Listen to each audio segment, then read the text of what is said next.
మాజీ మంత్రి జోగి రమేష్ పై మరో కేసు నమోదైంది. నారా లోకేష్ పై అనుచిత వ్యాఖ్యలతో పాటు కులాలు మతాల మధ్య చిచ్చు పెట్టేలా జోగి వ్యాఖ్యలు చేశారని కేసు నమోదు చేశారు. కాగా జోగి పైన టీడీపీ కార్యకర్తలు దాడి చేశారు. ఈ కేసులోనూ టీడీపీ కార్యకర్తలపై కేసు నమోదైంది. కాగా దాడి సమయంలో తిరుపతిలో ఉన్న జోగి రాత్రి ఇంటికి చేరుకున్నారు. ఆ తర్వాత కీలక పరిణామాలు చోటు చేసుకున్నాయి. దీంతో ఇప్పుడు జోగి విషయంలో జరిగే నిర్ణయాలపై ఉత్కంఠ కొనసాగుతోంది.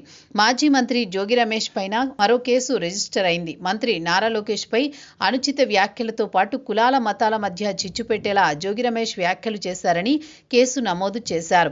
పలు సెక్షన్ల కింద ఇబ్రహీంపట్నం పోలీసులు కేసు నమోదు చేశారు. జోగి రమేష్ నివాసంపై దాడి కేసులోనూ సెక్షన్ల కింద పోలీస్ స్టేషన్లో కేసులు నమోదయ్యాయి. ఇక జోగి నివాసంపై దాడిని పరిశీలించేందుకు వెళ్తుండగా జరిగిన అరెస్టులపై సైతం కేసులు నమోదు చేశారు పోలీసులు. ఎన్టీఆర్ జిల్లా అధ్యక్షుడు దేవినేని అవినాష్, నందిగామ మాజీ ఎమ్మెల్యే మొండితోక జగన్మోహన్ రావు, మాజీ ఏఎంసీ చైర్మన్ మస్తాన్ శ్రీనివాసరావులపై కేసు నమోదు చేశారు. కాగా జోగి రమేష్ నివాసంపై దాడి కేసులో సీసీటీవీ ఫుటేజ్ ఆధారంగా సుమోటోగా తీసుకుని ఇబ్రహీంపట్నం ఎస్ఐ సత్యవతి కేసు నమోదు చేశారు. అలాగే టీడీపీ, వైసీపీ నేతలపై కూడా కేసులు నమోదయ్యాయి. జోగి నివాసంపై దాడి కేసులో టీడీపీ కార్యకర్తలు కాకి నాగరాజు, గణపతి, మోసిబాబురావుల పేర్లు కూడా నమోదయ్యాయి.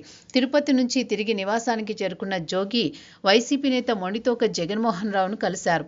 ఆ తరువాత జగన్మోహన్ రావుతో అర్ధరాత్రి 1:30 వరకు సమావేశమయ్యారు. అయితే జోగి రమేష్ అజ్ఞాతంలోకి వెళ్లినట్టు ప్రచారం సాగింది. జోగి రమేష్ ప్రస్తుతం తన నివాసంలోనే పార్టీ శ్రేణులతో సమావేశమయ్యారు. ఇదే సమయంలో జోగి రమేష్ ఇంటి వద్ద పోలీసులు భారీ బందోబస్తు ఏర్పాటు చేశారు.